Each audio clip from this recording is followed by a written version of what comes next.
afternoon and welcome to the Multiple Sclerosis Foundation's annual holiday trivia.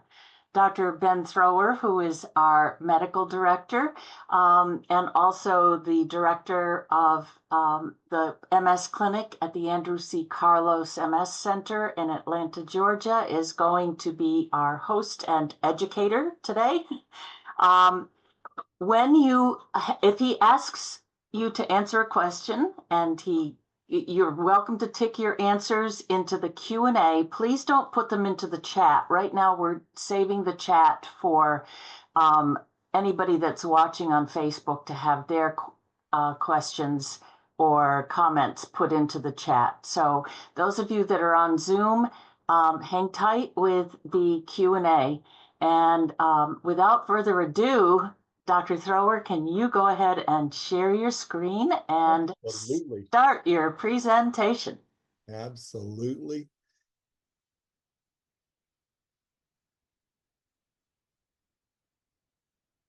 All right. Welcome, everyone. I hope everyone is staying warm, whatever part of the country you're in. Here in Atlanta, we're getting lots of rain and potentially some severe weather later this afternoon. Certainly no snow. We don't do snow well very here. I'm sure our MS Focus folks in South Florida don't do snow well either. This is so what we're doing today is one of my favorite things. So we're going to do some MS education and also just some fun holiday trivia. I carry around way too much useless holiday movie trivia in my head, so I'm going to torture you guys with some of that this afternoon.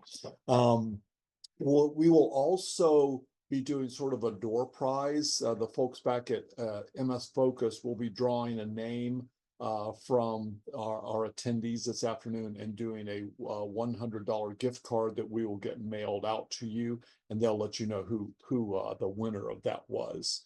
So without further ado, if you know the answer to these, you can raise your hand.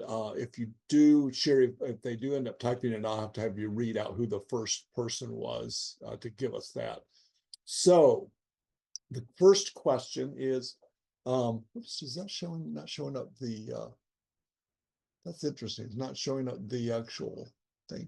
So the question here should be, what country was the actual Saint Nicholas from? Saint Nicholas was a real person who Santa Claus was actually based upon. So what country was he actually from?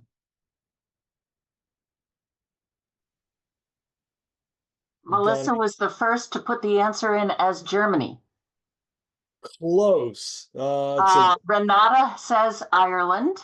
Got no Ireland. Nope. Keep going. Jen says Germany. So everyone wants to usually go with the Northern European because it kind of makes sense. Think further south. Stria, according to Ben, Turkey from Beth Ann. Who said Turkey? Beth Ann and Jen. So Turkey is correct. So he was from Turkey. So he was originally Greek, but then did most of his ministry in Turkey. So the real Saint Nicholas was indeed from Turkey. Good job. All good answers, though. So next question. So MAB in natalizumab, ocrelizumab, ublituximab, and ofatumumab stands for monolithic audiobomb, monocytic antigen broth, monoclonal antibody, or mammalian autoimmune basophil.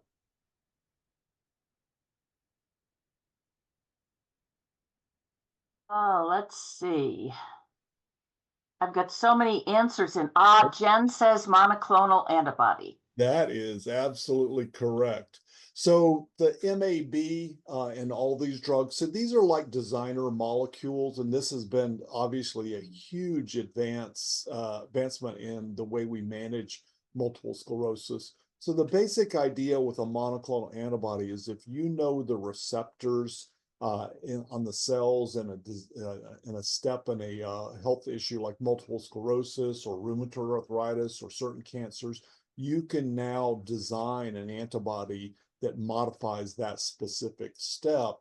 So in some ways, you could argue that the complexities of the human immune system and multiple sclerosis there's actually a silver lining to that, and that we have so many potential steps where we could intervene to stop or slow the disease process. So that is correct. Monoclonal antibodies. So which of these drugs is approved to help, is FDA approved to help improve walking speed? Would that be baclofen, Acthar Gel, Tysabri, or dalfampridine? Let's see. We've got people putting in the initials, and I'm thinking that, let's see, we've got Renata, Deborah, and Kristen all saying D. That is correct. D for dalfampridine. Yep. So when you think about the demyelination and multiple sclerosis, so if we have stripped the insulation away from a nerve fiber, as long as that nerve fiber is intact, you can still conduct electrical information across that naked or demyelinated nerve fiber, but it will always be the weak link in the electrical conduction chain. So if you use that demyelinated axon again and again, like with walking, or doing an activity with your upper extremities, that nerve fiber may just decide to take a break. So it's called conduction block. You basically drain the battery. So dalfampridine modulates potassium channels on that naked nerve fiber. And in some people, it will delay that conduction block. So you will have better endurance, better walking speed, better strength. One of the mysteries of dalfampridine is why doesn't it work for everybody with MS? And in the studies, it was shown to be effective in about 40% of people with multiple sclerosis. Even though it's FDA approved to improve walking speed, we don't think that it's unique to walking. Could it help upper extremity function? Probably. Could it help cognition? If you say you have worsened cognition with sustained cognitive task, could it potentially improve that? Possibly. So, but again, it's specifically approved for walking speed. Which of these drugs is not like the other? So one of these stands out. So is it Ocrevus, Tysabri, Rituxan, Kesimpta, Truxima, or Briumvi? So all of those have something in common except for one of them. Let's see. Ben says B, Tysabri. Tysabri, and so I don't. Did he type that in? He did. He typed in the letter B. Awesome. So what's different about it? Does anyone want to chime in and say why is Tysabri different from those other ones? Let's see what we've got here. We've got people raising their hands. Sure. All right. So an Have a hand. anonymous attendee says all others are injections. So No? they're actually all injectable or IV. So Ocrevus IV, Tysabri IV, Rituxan IV, Kesimpta subcutaneous. So you could say that, but the answer we were looking for was Tysabri, Truxima IV, Briumvi IV. So it's more about what they do in the immune system. So Tysabri is the only one of that bunch that is not a B cell depleter. So all of those others are B cell therapies. So these are all specifically what we call anti-CD20 monoclonal antibodies. So they target the CD20 receptor on B cells and knock that population of B cells down and have an anti-inflammatory effect that way.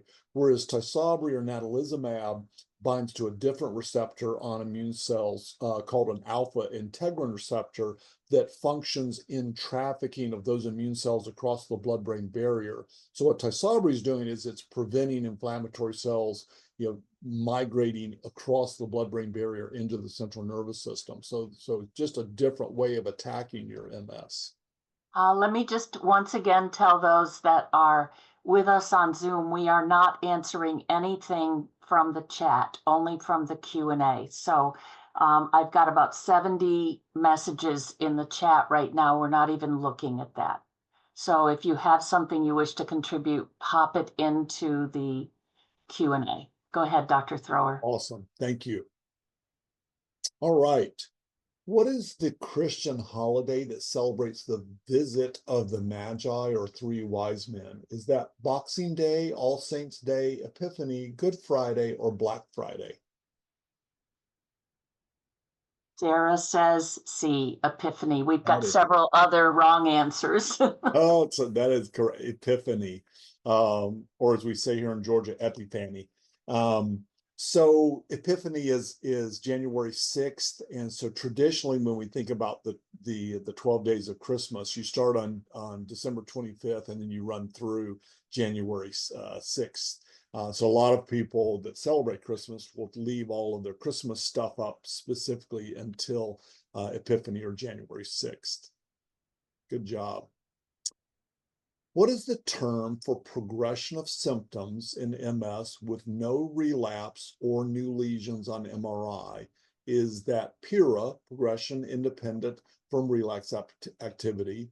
WTJS, well, this just sucks. NEDA, no evidence of disease activity, or EDSS, expanded disability status scale? They're good. We've got like 8 of them that have said PIRA or A.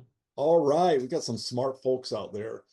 Yeah, so this is a newer concept in the world of MS, and so it is certainly something that we see relatively frequently. Is the person who's in the exam room who says, you know what, it's great that my MRI shows no new lesions. It's great that I'm not having relapses, but I feel like I'm progressing. And I think one of the messages that we've tried to consistently convey to those in the MS community from the healthcare communities, we believe you, we hear you, we know this happens, we know it's frustrating. And there is quite a bit of focus research-wise on this area. Yeah, good job. Which is a type of primary MS fatigue? Would that be anhedonia, lassitude, altitude, or borborygmi? And again, we've got like 5 right out of the gate. B, Yeah, lassitude. we just have so many smart people here. That is absolutely correct. So the two types of primary MS fatigue are lassitude and nerve fiber fatigue. When we talked about dalfampridine earlier, that is to address nerve fiber fatigue. Lassitude is more the non-exertional, non-heat related fatigue. It just is. Whenever we think about fatigue in MS, we don't want to automatically jump to the conclusion that all fatigue is a direct result of MS. It certainly can be, but we want to keep in mind things like medication side effects, sleep disorders, other medical issues that could certainly contribute to fatigue. And for extra credit, who can tell me what D is? Borborygmi. Nothing being ticked in here. No takers on that one. No So takers. that's the official medical term for your stomach grumbling. So that's the rumbly grumbly stomach when you're hungry. So you can Addie says something with the GI tract. There she was. Yeah, it even kind of sounds like it would like your stomach rumbled of the word. Great job. Let me just tell those that are watching that this is not the Ask the MS Expert. That was yesterday. This is a presentation trivia. So we're not taking your medical questions, at least not at this point. So thank you. Go Thanks, ahead, Sherry. Dr. Thrower. Next one, back to some holiday trivia. What was the dog's name and how the Grinch stole Christmas? We have a bunch of Maxes. Oh man, we got some Grinch fans. Absolutely, that is Max. Good job. All right. MS is the result of A, a weakened immune system, B, a dysregulated immune system, C, blockages in the small blood vessels to the brain, or D, early childhood injuries. Tons and tons of bees. And these are people have been listening to different programs, so that's right. There's Studying. studying. We still run across folks who mistakenly think it's that it is A or or some version of that. So, if a person with MS is immunocompromised or has a weakened immune system, it's because we did something to cause that from a medical standpoint. So certainly some of our medications could potentially compromise the immune system. That's not our goal. But really, MS in its natural state is a dysregulated immune system. So when you think about the myriads of things that can go awry in the immune system in a person with MS, a lot of the common thread is that you have sort of unchecked inflammation and an immune attack directed against something that it shouldn't be attacking. In this case, the myelin and the axons in the central nervous system. Good job. Myelin is mostly made up of protein, carbohydrates, fine Corinthian leather, or fat. We are seeing ADAEC. If someone made up their own answer with E. So those of you who put in D, that is correct. So myelin is 95% fat and about 5% protein. So fat is a really good electrical insulator, and that's what the job of myelin is to insulate the nerve fiber and allow for that electrical information to be conducted in sort of jumps between the gaps in that myelin. So for extra credit, who can tell me the where fine Corinthian leather, what does that term come from? We hear that, what do you think they're advertising for? We getting any takers? Chrysler. That is absolutely correct. Chrysler Cordoba. So Ricardo Montalban was one of the spokespeople for the Chrysler Cordoba, and when he was doing his commercial, he completely ad-libbed and made up the term fine Corinthian leather. There is no such thing as fine Corinthian leather, totally created term, but he sounded so good saying it that Chrysler kept it in the commercials, and it just was a big seller. Remember, he was on a Johnny Carson, I think, one night with very tight leather pants on, and Johnny asked him how he got into them. He says, "I have to butter my legs." All right. This is one of my favorite ones, and we'll see what kind of answers we get. How many ghosts appear to Scrooge in A Christmas Carol? We have 3, 4, 3, 3, 3. Who was our 4-person? 4-person Rochelle. Rochelle, you are absolutely correct. So we know about the 3. So that's the past, present, and future ghosts. But people forget about Marley, the first ghost who came to. I've heard some people argue for 5 because when Scrooge is going back to his house after he first meets Marley, the door knocker on his house is actually a ghost. That's Marley also, if you look at it. So 4 is the correct answer. Awesome. PML stands for progressive multifocal lymphopenia, primary multifocal lymphedema, progressive multifocal leukoencephalopathy, or pyloric metachromatic lipodystrophy. Well, Ben was the first with C. C, that is absolutely correct. So this is what PML looks like. We'll talk a little bit more about what causes PML in just a little bit, but obviously PML is something that we see as a side effect with some of our more effective therapies. It really came into the MS discussion with natalizumab or Tysabri. It's not unique to the MS world. So really, when we think about PML, it's something that we see in situations where the immune system has somehow been altered.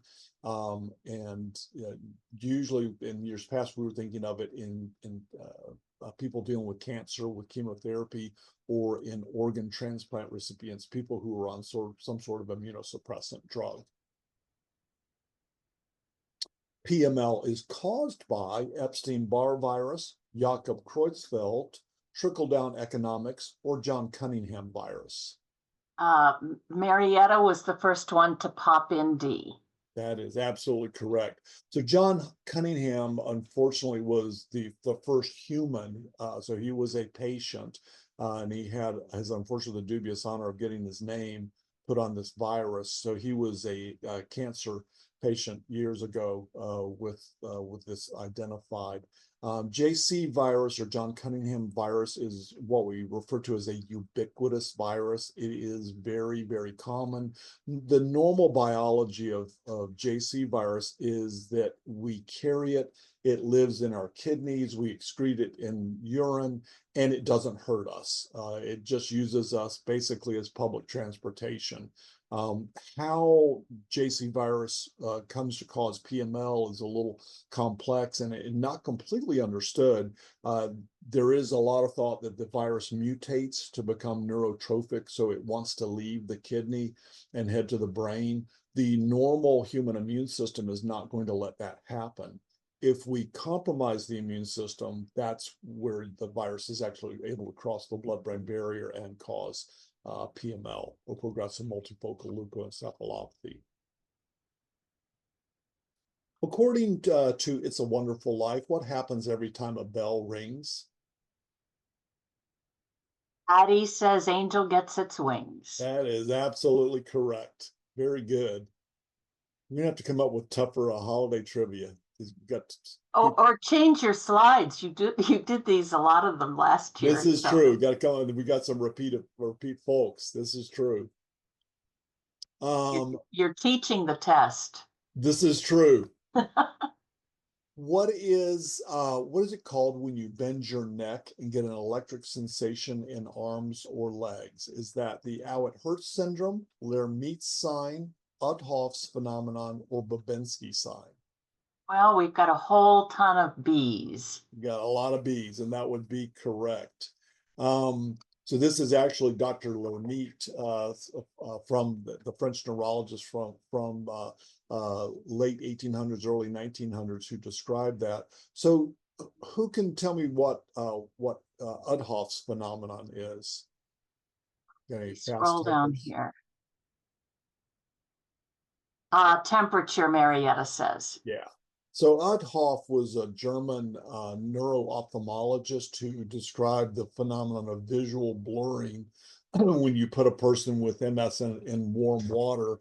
So he was originally describing it with optic neuritis. We've come to kind of extrapolate that out to think of it as any symptom that worsens with heat in a person with MS. One of the things I think that's important for us to think about with Udhoff's phenomenon is you're not harming anything. You're not causing new damage or new demyelination. It's basically you're pointing out the weak spots in the electrical conduction chain. This comes up as an issue frequently during exercise or rehabilitation. So if we have, say, a physical therapist who's not used to working with the MS community, and they put someone with MS on a treadmill, and that person starts to develop a little bit of foot drop on the treadmill, well, we might want to stop that session, but we don't need to worry about causing permanent new demyelination. So it's just a temporary phenomenon. When the person cools off, relaxes, takes a break, that's going to go back to baseline. That refractory period or how long it takes to return to baseline may vary quite a bit from one person to the next. It's one of the challenges I think that we see for designing exercise programs for people with MS. How do we come up with a program that doesn't really, where the person's not hitting that wall or that line in the sand on a continuous basis? Treating an MS relapse with steroids will A, improve the ultimate recovery of function, B, prevent future relapses, C, potentially lower blood pressure and blood glucose, or potentially speed up recovery from the relapse. Tiffany was the first with D. That is correct. D is right. And this is, I think, also an important point. And this all goes back to the optic neuritis treatment trial from decades ago. What they showed in the optic neuritis treatment trial is if you looked at individuals with optic neuritis who got either placebo, low-dose oral prednisone, or high-dose IV methylprednisolone or Solu-Medrol, the Solu-Medrol group at 3 months looked better than the other two groups did. At 6 months, they all looked the same. So what we were doing is making people better faster, but not really changing the ultimate recovery. So I think what that means in real life is if you're experiencing symptoms suspicious of a relapse, for certain, we want you to contact your healthcare team and let them know what's going on. Whether you receive steroids, high dose IV steroids or high dose oral steroids, probably depends mostly on how functionally limited you are from that relapse. So, if it's say a minor relapse, was say a sensory relapse where you have numbness that's not functionally limiting you in any way, there's nothing to say that you have to do steroids. It is okay to just let that recover on its own. I do think it's important that we document it. We rule out other causes. One of the big questions we ask when people call in with relapse symptoms is there an underlying infection? Is this actually a pseudo exacerbation? But at the end of the day, it is okay to just ride out a relapse and let it recover on its own. I think one of the reasons it's so important that we document relapses is, if the goal of disease modifying therapies is this acronym called NEDA, N-E-D-A, no evidence of disease activity.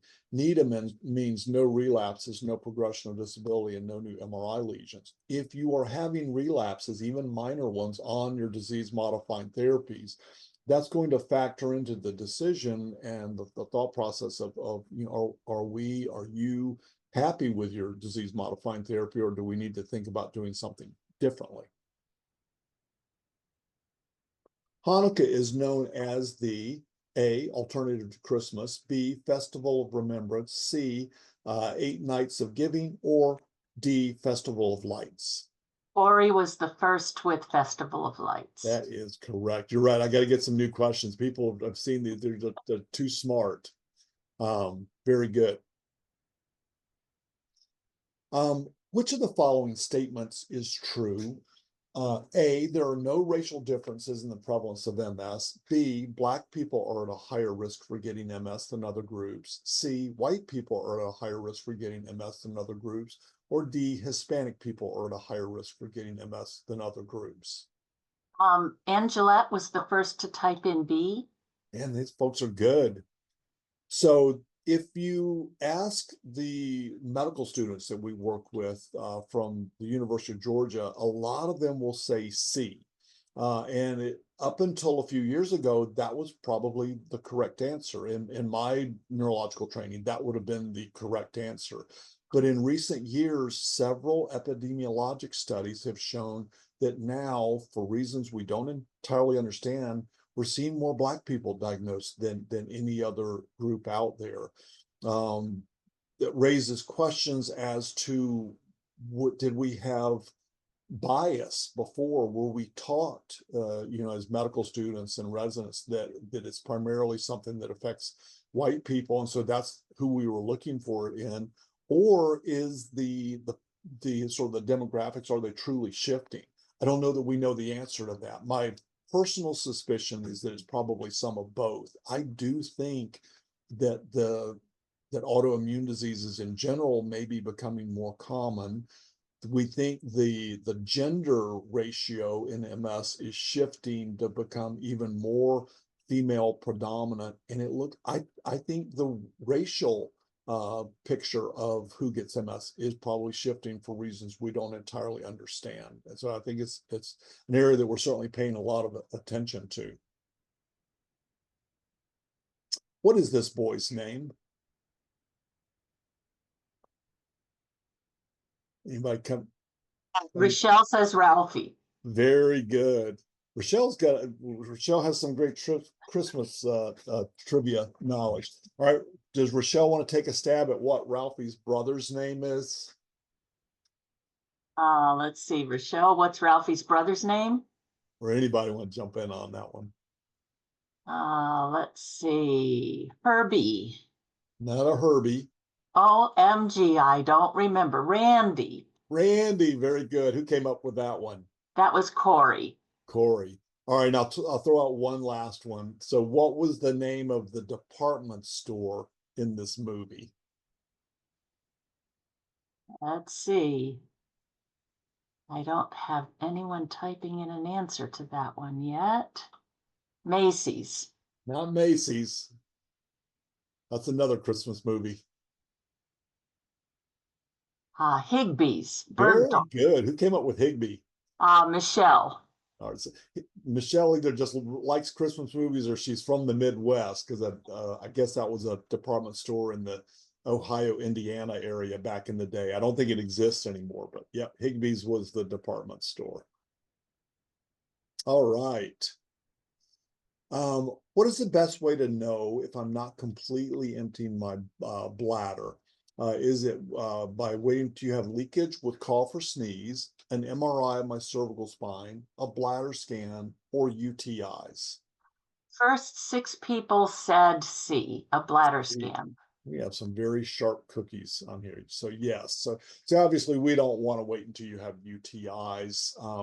If you have demyelination in your cervical spine on MRI, there's a decent chance you may have some bladder dysfunction.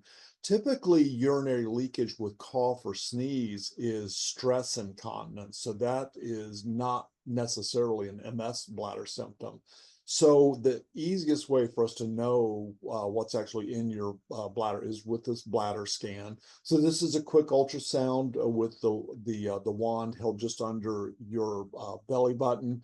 The nurse is going to have you go to the restroom and try to empty completely. They may or may not want a urine sample if they're trying to look for a urinary tract infection, and then they're going to measure how much urine is still in the bladder. The algorithm that we use in multiple sclerosis allows for up to 100 mLs of urine on bladder scan before we start getting a little bit nervous. Ideally, you'd have nothing in your bladder. If you empty your bladder, it really should be completely empty. But again, the algorithm is used as 100 mLs. That's important to know because someone with MS who has bladder dysfunction could have urinary urgency and frequency and have a small overactive bladder, which is a common issue with MS, or they could have a large underactive bladder that is still occasionally spasming. The reason we want to know which end of the spectrum you're at is that if it really helps guide treatment. The medicines that we typically use to treat, an overactive small bladder could actually potentially make the other issue worse. And so we really want to know what we're treating before design a treatment plan for you. In A Charlie Brown Christmas, which character did not eat December snowflakes?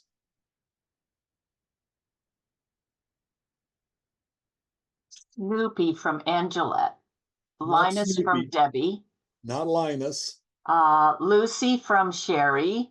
Sherry, you are absolutely right. So Lucy was the snowflake connoisseur who did not eat December snowflakes. She always waited for January snowflakes. Good job. When transferring from a manual wheelchair to a bed, the very first step should be check your blind spot, remove your shoes, lock your brakes, perform a few stretches. The first 8 people say C, lock your brakes. Those first 8 people are very smart. That is absolutely right. So we don't want the chair to go scooching out from under you when you push off from that chair, which unfortunately we do see commonly. So make sure you lock both those brakes. We've had issues sometimes with people just locking one brake and then the chair pivoting on them. Ideally, if you can lock the brakes and if you have someone there that can actually stand behind the chair just as a little extra, a safety measure to keep the chair from moving on you, that would be ideal. What does HSCT stand for? Is it highly specific cryotherapy, hematopoietic stem cell transplantation, hairy seals can't translocate, or high-speed cell transfusions? C, Tiffany, Addie, Ben, Debbie, Angelique, Donna, Kristen, Sherry, Michelle, Tracy, Corey, Marietta, Elisha, Alicia, Sarah are all saying B. B, all. No one wants to go for C. Hairy seals can't translocate. So they are correct. Hematopoietic stem cell transplantation. So I this, got so many to check off here in this box. Hold on. Let's oh, see. wow. All right. We've actually checked off, there's over 347 that have been deleted. So I hope my battery on my mouse doesn't run out tonight. Wow. So HSCT also there's sometimes also an autologous put in front of that. So it's basically a bone marrow transplant. And so the thought behind this is that if MS results from this dysregulated immune system that we talked about earlier, what if we could just give you a new immune system? So when we say autologous, we mean that we're using your own stem cells. That's as opposed to allogeneic stem cell transplantation, which means you're getting a closely matched donor. It could be a relative, someone out in the community who's is closely matched to you. So when we do autologous stem cell transplants, the advantage to that is you cannot reject them. They are your own cells. With allogeneic stem cell transplants, those individuals have to be on some type of immunosuppressant drug for the rest of their life to prevent the cells from being rejected. So the idea with autologous HSCT is we're going to harvest immature cells from your bone marrow, save those, freeze them, use some chemotherapy regimen called immune ablation to wipe out your existing immune system and then give you those cells back and let you regenerate an immune system that doesn't have this MS memory. Very effective. What most research has suggested is that you really want to be thoughtful in who you think about doing this procedure in. Many studies have suggested that the ideal person for this is under the age of 50 and has very, very active disease, meaning lots of relapses and or new lesions on MRI. I would think in most settings, this person probably would have tried one of the more standard, highly effective therapies, maybe a B cell depleter or natalizumab. Currently, this is not FDA approved in the United States. I do think there will be a day in the foreseeable future when it will be. There are a handful of trials going on around the US. We do have individuals who desperately want to pursue this, who end up looking at places overseas. Clínica Ruiz in Mexico. Moscow used to be a common site before the Ukraine war. I would just say, if this is something you're looking at, just really talk to your healthcare team. Be a very informed healthcare consumer. Again, there's a lot of promise here with this procedure, but it is not a risk-free thing to do. So just really make sure you've got all of your questions answered and you are going in with open eyes before you pursue something like this, especially if you're going overseas. Which of the following is not likely associated with a higher risk of MS? Epstein-Barr virus, mercury amalgam fillings, low vitamin D levels, having a parent with MS, childhood obesity in girls. Which of those? We are all over the place on this. I think all all right. 5 of them are in there. So you succeeded in getting one that hooked them. Good, we got something. All right, so is there a kind of common thread? We're starting to settle on, well, the last 4 are B, mercury amalgam fillings. So we're gonna go with those 4. So that is correct. So all of these other things have been associated with a higher risk of MS. Lots of research in the past few years on Epstein-Barr virus, this massive military study that looked at records from active duty military young people, looking at when their MS was diagnosed relative to when they picked up Epstein-Barr virus. Research out of Stanford looking at the receptors on the virus itself, the antibody that's being made, and what receptor in the central nervous system that antibody is directed at. So lots of stuff there. Lots of interest in Epstein-Barr virus vaccines and the thought that if we could vaccinate and prevent Epstein-Barr virus infections, we would probably significantly lower the risk of multiple sclerosis and maybe have something that is actually preventative. Low vitamin D levels have been associated with a higher risk of MS. Years ago, there was the very large North American nurses study that followed nurses for a number of different, health conditions and showed that low vitamin D levels were clearly correlated with a higher risk for MS. MS does have a genetic component. That said, it's weakly hereditary. If your mom or dad has MS, you have somewhere in the 2.5 to 3.5% chance of developing MS yourself. That 2.5 to 3.5% risk is higher than the general population. Childhood obesity in teenage girls, interestingly, has been linked. Mercury amalgam fillings has been it was kind of a hot topic many years ago, and there were individuals with MS going out and getting their mercury amalgam fillings replaced. Several large studies showed that there really was not an association between having those mercury amalgam fillings and developing MS. I think it's very unusual to see any dentist putting in mercury amalgam fillings. A lot of times now, if you go in and you have these old fillings, they may talk about replacing them. Usually it's just because they're degrading and breaking down, and maybe for cosmetic reasons. The newer fillings are just prettier in general. So I'll throw out just one more along the lines of mercury amalgam.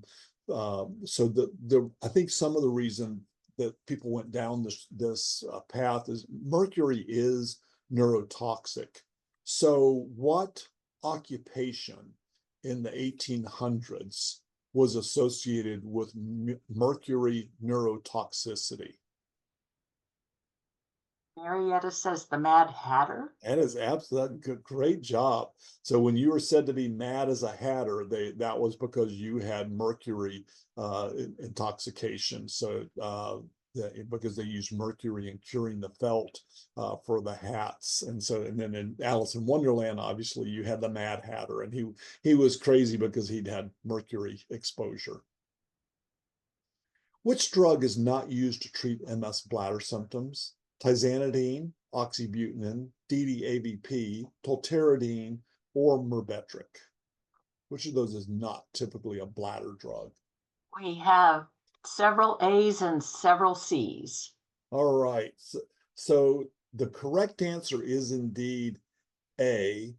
It's not surprising that people would bring up C. It's one that doesn't pop up on the radar very often. So oxybutynin, tolterodine, or Detrol, and Myrbetriq all work directly on the bladder. So if you have a small overactive bladder, you can work on chemical receptors on that small overactive bladder and tell it just to relax, give you more time between having to go. DDAVP is a little different animal. So it actually does not work on the bladder, but it is used to treat bladder symptoms. It tells your kidneys to decrease urine production. So if you're getting up a lot at night and having to empty the bladder and it's disrupting sleep, you could in theory use DDAVP as a bedtime pill just to tell your kidneys to back off a little on urine production. It's also used in children who might have bedwetting. If you had a, say, 9, 10-year-old boy who's having accidents at night, you could use either a pill or a nasal spray of DDAVP. Tizanidine is one of our old standbys for managing spasms and spasticity in MS. Urban legend has it that this company invented Santa Claus. Coke. That is absolutely right. And I had to throw that in again at the top of the list. Absolutely. Yeah, so Coca-Cola did a lot of Santa Claus artwork, but they clearly weren't the inventors. Let's see what else we've got. About how many people in the United States have multiple sclerosis? 1 billion, 1 million, 400,000, or none? It's fake news created by the Russians. Well, we've got several that are using the old 400,000, but the first two out of the gate were Alicia and, oh gosh, I already erased it. Sorry. The first two out of the gate were 1 million, and we've got several 400,000s. Okay, so those obviously, as you said, those millions are the correct answers, but the 400,000 would have been the answer we would have given years ago. 2017, there was an updated epidemiologic study that changed our, what the number we'd been using since the 1970s, the 400,000 number, which we all knew was wrong. We just didn't have any different number that had ever been studied, and gave us the 1 million number. There's a lot of suspicion that that million is probably an underestimate as well. There are a lot of challenges to doing epidemiologic studies like this, but it's clearly not 400,000, and it's somewhere at 1 million or more. Globally, we think it's somewhere in the 2.5 to 3 million around the world. What real life department store is featured in A Miracle on 34th Street? Oh, they're fast. Multiple Macy's. Yep. So we had Macy's before, and we're Higbee's, but this is the correct movie for that. Yep. Good job. And with that, I think we're wrapping up. Well, I've got to come up with some tougher questions and change them up for next year. We clearly had some people who studied for the exam, and hats off to you. As we wrap up the year, I'd just like to say a big thank you to the MS Focus folks and all of your staff. There's a lot of work that goes on behind the scenes to do programs like this, to do the website, to do the magazine, and these are some of the most dedicated, wonderful professionals that I've ever worked with. We have a lot of sponsors, private donors, pharmaceutical companies, a lot of folks that financially make all of that happen. And then to the MS community, thank you to all of you.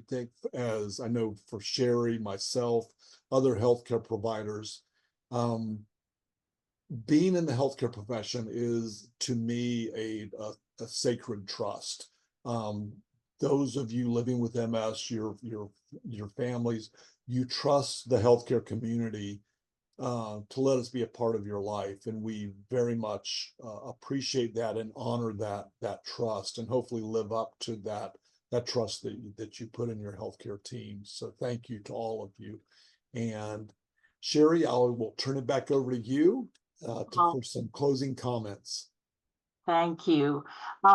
Do you want to take any questions from the audience, or do you want to? We've got 15 minutes. Let's knock out some. Okay. Let's see. Rochelle said at 5:04, she typed into the chat, if there's any time afterward, I would love the opportunity to ask a question regarding MS and co-occurring autoimmune diseases. I didn't see that there was another webinar yesterday. So if you can just sort of talk about co-occurring autoimmune.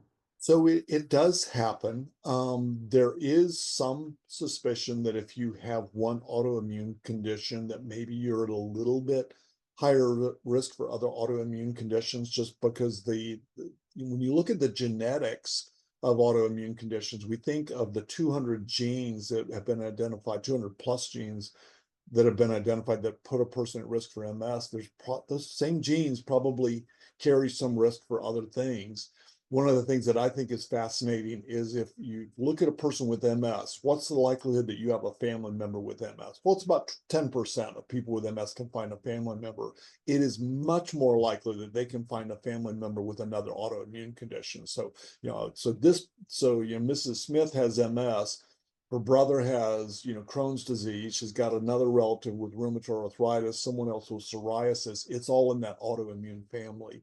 When we see two autoimmune conditions in the same individual, that's where I think you really want your healthcare team coordinating. And so, ideally, what if we could find one drug that might cover both autoimmune conditions instead of you being on, two different things. We also need to be aware that there are certain immune therapies that might be used in other autoimmune conditions that would be relatively contraindicated in MS. These would primarily be your TNF alpha agents like Humira, those types of drugs. those have been associated with some risk of actually provoking demyelinating events. And so generally we want to stay away from those in MS.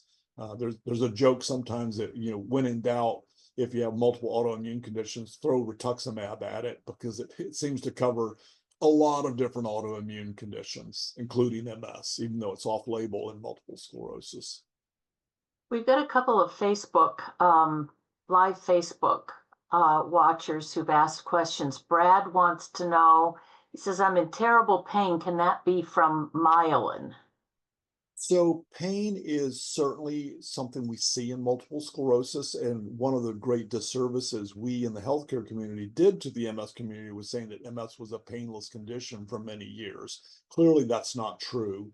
Pain that could be the direct result of MS might be what we call central neuropathic pain. That might be burning, hypersensitivity, electric shock-like sensations.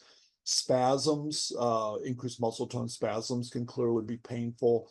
There are a handful of neuralgias like trigeminal neuralgia, occipital neuralgia, that can cause pain. I think one of the keys with pain is that we want to make sure that we're not automatically jumping into the MS boat and saying that it's MS. We want to make sure we're not missing other things, other non-MS health conditions that could cause that pain. And then coming back to, is it indeed the MS, and talking about treatment options. An anonymous attendee asks about your thoughts on GLP-1 medications having neuroprotective properties. I mean, there's certainly some markers in the laboratory that would suggest that GLP-1s, your Wegovy's and Ozempics and Mounjaros, have some neuroprotective effect. They look like they might have some cardiac protective effects. I don't know that it's absolutely settled science yet. And I think too, when you start talking about neuroprotection, I mean, that's really something that has to be studied over quite a number of years. And these drugs have not been around for quite a number of years. So I think there are some smoking guns pointing in that direction, but I don't think we know for sure yet. We've got a couple of questions. From Facebook. Marietta is asking about dalfampridine helping with shaking vision. And we also have Sherry asking, why does the walking pill increase the risk of seizures? So those are two questions related to that drug. So normally when people talk about shaking vision, they're probably describing nystagmus, or kind of bouncy eye movements. In my experience, I have not seen dalfampridine help with nystagmus. Nystagmus is a really bothersome symptom for people with MS, and it's a tough one. There are different types of nystagmus. The only type of nystagmus where I've ever seen a medication potentially help is with a type of nystagmus called rotary nystagmus, where the eyes are kind of, rather than going sideways or up and down, they're sort of torquing on themselves. The drug Namenda, which is FDA approved for Alzheimer's disease, there have been some small studies showing that Namenda may help with rotary nystagmus for reasons we're completely unsure of. But so yeah, I wouldn't think of dalfampridine as something that's going to help with bouncy or shaky eye movements or nystagmus. The seizure question, so dalfampridine and then the old compounded version, 4-aminopyridine, work to improve electrical conduction in nerve fibers. If you take that thought a little further and say, well, if I am prone to seizures and I'm improving electrical conduction, could I actually provoke seizures? Yes. So in the dalfampridine studies, we actually did EEGs on everyone before they were allowed to go in the study. And if there was anything that was suggestive of a seizure risk on the EEG, that person was not allowed in the study. In the real world, we don't do that, but we certainly question people for any history of seizure risk or past seizures, and that generally is going to be a deal breaker for starting dalfampridine. We also want to be aware of any other medicines that the person is on that might have some risk of seizures. So you think about, like, say, bupropion, an antidepressant. It may not be that the person would have a seizure if they were on bupropion or dalfampridine, but maybe the two together could provoke something. You ever tried vestibular therapy for nystagmus? So Yes, so we think of typically vestibular therapy as something that we use for vertigo, but in some people that the sort of the hardware in the brainstem that are responsible for vertigo are very close to this, yeah, the centers that control eye movements. So I don't think it's a crazy thing to try out. It's certainly low risk to do vestibular therapy. Yeah, I wouldn't. I think that's a completely reasonable thing to look at. Okay. Marietta wants to know, is Lemtrada or Mavenclad better?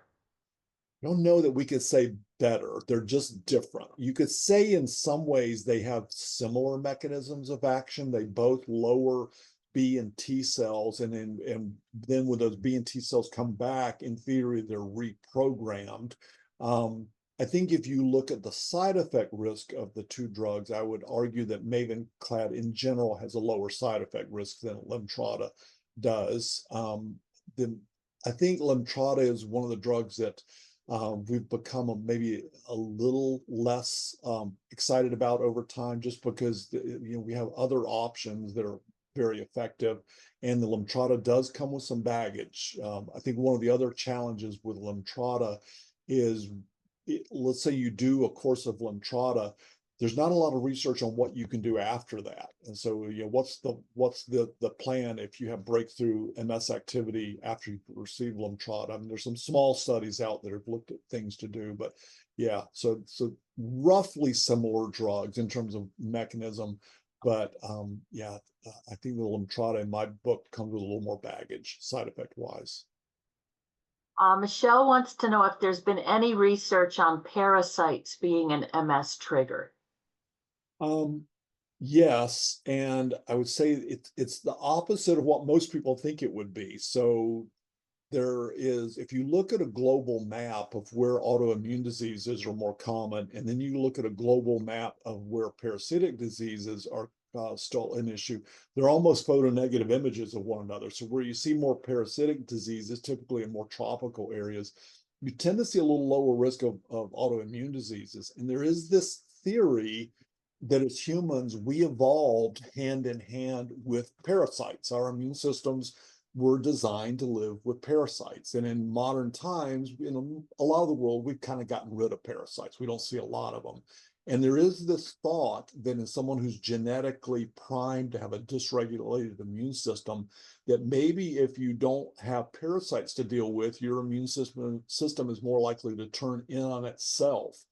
So there are sort of case studies where individuals with MS have been dealing with a parasite like a tapeworm, and their MS was relatively calm. And then when their tapeworm was treated and killed, which it has to be for medical reasons, their MS acted up. There have been some studies at University of Wisconsin and at one of the Argentina MS centers where they were trying to actually treat MS with inactivated roundworm eggs to fool your immune system into thinking you have a parasite. So when you look at what your immune system does with a parasite, it's primarily something called Th2 pathways, which tend to be relatively underrepresented in MS. So by generating this kind of Th2 immune response, could you actually see benefit in MS? So yeah, the parasite study or story and autoimmune disease, I think it's not completely settled, but I don't think there's an indication that people with MS have parasites driving their MS. I know there's a lot of interest out there in parasite cleansing, kind of routines where you're kind of cleaning out your GI tract. I don't know that that's is going to pay dividends in a positive way for your MS. And if anything, I would argue the research is the opposite direction, that maybe parasites were something that we evolved in a way with it. Our immune systems are still catching up because we don't have them in our society in general now. Well, in those parasitic tropical climes, you also have more sunlight during the day. Yep. So it could be a vitamin D thing, which is causing the positive negative map. Yep. An anonymous attendee, and I hear this a lot, looking at the MRI, which lesions are causing which symptoms. Yeah. I would tell people, all the stuff we learned in high school and college that, this part of the brain controls that part of the body is absolutely true. And so it's natural to want to go there and say, which lesion, I see this spot on MRI, what's the symptom that goes along with it? And I would tell people, don't go there. It's very frustrating because there's very modest at best correlation between where your spot is and what your symptom is. And there are a lot of reasons why that might be. So what those white spots on MRI represent is gliosis. So yes, there's probably underlying demyelination and axonal loss underneath that, but really the white spot is scar tissue. It's gliosis. Just because there's a white spot there doesn't necessarily mean there's abnormal function there. So humans do remyelinate to a certain degree naturally. Even if we don't remyelinate, you can still conduct information across a naked nerve fiber. We just don't do it as well as when it's myelinated. So where the spots are doesn't necessarily correlate with where the symptoms are. And the opposite is probably true as well. So, when we see those white spots, that probably doesn't represent the totality of what MS is doing in the central nervous system. So there's probably low-level demyelination, throughout the white matter. Now we're appreciating demyelination within gray matter that we just are probably not fully appreciating with MRI. So your symptoms could just as well be from this cumulative low-level demyelination that we're really not picking up completely with MRI. So yeah, I would say try to avoid going there. You'll drive yourself crazy. We only have time for one more question, and this is one that I hear a lot also. Is there anything a person on Kesimpta or any of the B cell depletion medicines can safely do to boost their immune system to help prevent from getting sick without negating what the drug is meant to do? Not that we know of. And I would just say we probably want to be cautious with that. When you look at supplements and things that are touted as immune boosters, in theory, we would probably want to avoid those things. In reality, you've probably, Sherry, had individuals take echinacea, and I don't know that I've ever seen anyone crash and burn from echinacea. Lion's mane is something that's out there as in the mushroom family that is touted as an immune stimulant. In theory, probably shouldn't be a good thing in MS. So when you think about the way those B cell therapies work, they're working by depleting B cells. Well, we want them to be depleted. We just want to do it. We will certainly want to monitor labs and make sure that we're not dropping antibody levels, IgG and IgM to super low levels. We want to make sure we're not affecting the T cell subsets, which can sometimes happen with B cell therapies. And outside of that, I really don't know that there's anything that we can do or that we should do to try to boost the immune system, in people on B cell therapies. You certainly don't want to boost them on other therapies because they're already kind of in overdrive. I know when I was on some of the first line drugs that came out, I would really go over the top and get colds if I took echinacea or airborne or anything like that. So you don't want to boost that immune system if you're not on one of these drugs. Yeah.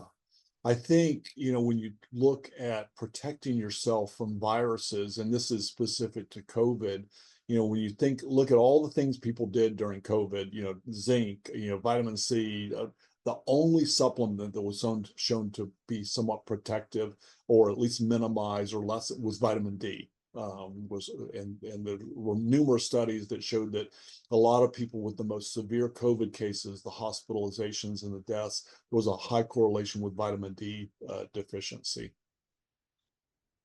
You so much, and I charge you for next year to get some more questions. I will have to come up with Might some new stuff. stymie them. Yeah. I'll commit to sending you at least one or two during the year. There you go. There I go. Thank you all for joining us for this holiday version of MS Trivia. And again, thank you, Dr. Thrower. Thank you to our very vigorous responders. We've got 471 people that ticked questions into the Q&A that that came through with the Q&A. There's also several that are not answered in the Q&A. Feel free, if you're really dying to have an answer to the question that's in the Q&A that didn't get answered, to email me at sherry@ms.org, and I will get answers for you.